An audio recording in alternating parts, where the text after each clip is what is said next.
আসসালামু আলাইকুম বন্ধুরা, আশা করি সবাই ভালো আছেন। প্রতিদিনের মতো আবার ভিডিও নিয়ে চলে এসলাম। তো আজকে খুলনা থেকে যশোর নড়াইলের উদ্দেশ্যে রওনা দিচ্ছি। খুলনায় তো একদিন বেরোলাম, এখন নড়াইল যে একদিন বেরোবো, আর আপনাদেরকে সুন্দর সুন্দর ভিডিও দিব।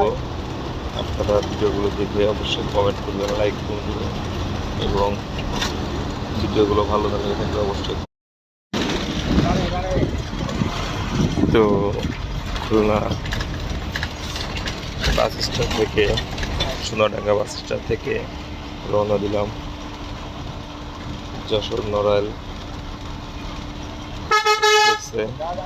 তো বাড়িতে পৌঁছায় কিছু ভিডিও আপনাদেরকে দিব। আপনারা সবাই দেখতে থাকুন, ভালো থাকুন।